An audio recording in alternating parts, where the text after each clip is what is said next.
it wrapped around this one finger. It dug in a little bit on the thing there, but that was squeezing, so I could feel the blood circulation being cut off.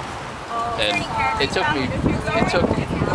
probably a good day and a half to fully regain feeling in the end of the finger. Wow. So, and it still feels a little bit funny. But if he'd have been real serious, he could have taken the whole end off, couldn't he? Yeah, he probably could have. But he had wrapped around it, you know, right about at this joint here. Because it was wrapped around from the outside, and the end of the claw was just digging in with just a little bit of a mark there now. But fortunately, I thought, what am I going to do? So I kind of got it maneuvered around so I could reach in with the other hand, and I was able to get behind the talon, and I could pull it out. But I had to pull it. It was really hard. I mean, I was pulling for all I was worth.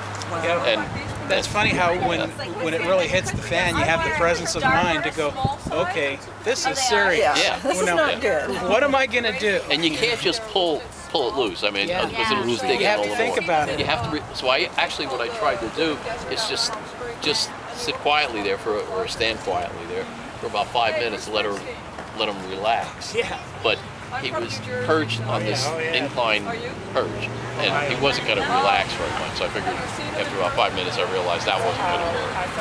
So I figured, well, I just have to maneuver it around to a point where I can get behind it and pull it. Yeah, boy. Years ago, a friend of mine had a big old blue and gold macaw, and that thing's beat. I wouldn't get within a mile of that thing's beat. I mean, those things are like, you use them for bolt cutters. They're so strong. Yeah, that's 3,000. I don't know. It's like somebody today was there asking what the pressure that they can grip with their talons is. I don't know. It's an interesting, thing to know. How many PSI they can grip with. But parrots, I've heard, they have tremendous power in their feet. Their feet are nothing.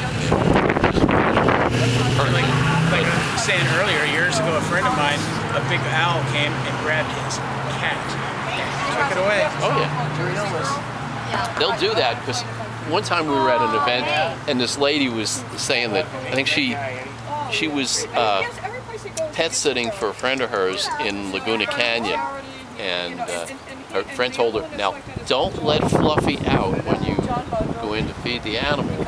And she fed them one night and Fluffy got out. She thought, oh my God. And she heard some noise outside.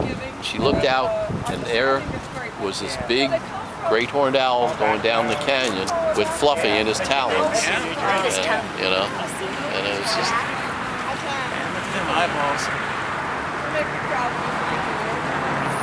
Do you guys have the barn owl with you? No, we don't have a barn owl as far as our education.